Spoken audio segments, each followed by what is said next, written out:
નમસ્કાર દર્શક મિત્રો, @ગુજરાતમાં આપનું સ્વાગત છે। કાયદાકીય ગૂંચના કારણે અત્યાર સુધીમાં ખાલી પડેલી વિસાવદર બેઠકને લઈને મોટા સમાચાર સામે આવ્યા છે।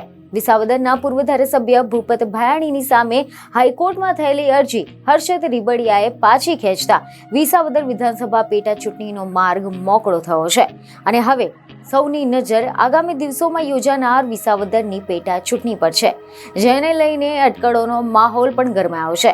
આ બેઠક પરથી ફરી એક વખત ત્રિપાંખીય જંગ જામે તેવી પણ શક્યતા ઊભી થઈ શકે છે, કારણ કે વિસાવદર વિધાનસભા બેઠક જીતેલી આમ આદમી પાર્ટી આ સીટ પરથી ફરી એકવાર પોતાનો ઉમેદવાર ઊભો રાખશે, તો બીજી તરફ કોંગ્રેસ પણ પોતાની આ પરંપરાગત બેઠકને ફરી એક વખત જીતવા માટે ચૂંટણી મેદાનમાં ચોક્કસ જોવા મળશે।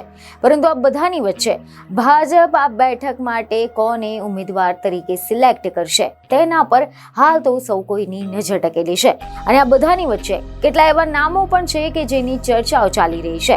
જે મુજબ એવા સમાચાર મળી રહ્યા છે કે પૂર્વ ધારાસભ્ય હર્ષદ રીબડિયાને અથવા તો ભાજપ પેટા ચૂંટણીમાં ભૂપત ભાયાણીને પણ તક આપી શકે તેવી શક્યતા છે, જ્યારે કેટલાક નિષ્ણાતોનું માનવું છે કે આ વખતે બીજેપી એ નવા જ ચહેરાને જવાબદારી સોંપી શકે છે, કારણ કે એક તરફ તો પૂર્વ ધારાસભ્ય હર્ષદ રીબડિયા એક કોંગ્રેસ છોડીને ભાજપમાં આવ્યા છે, જ્યારે ભૂપત ભાયાણી પણ આમ આદમી પાર્ટી સાથેનો છેડો ફાડીને ભાજપમાં જોડાઈ ગયા છે।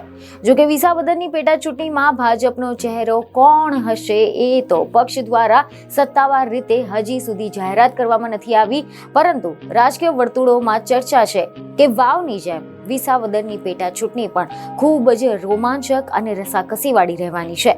ચૂંટણીમાં જબરજસ્ત ત્રિપાંખીય જંગ જોવા મળશે, જ્યારે આ ચૂંટણીનું પરિણામ પણ ચોંકાવનારું રહેવાની શક્યતા છે। બીજું એક ખબરો સાથે ફરી મળીશું। ધન્યવાદ।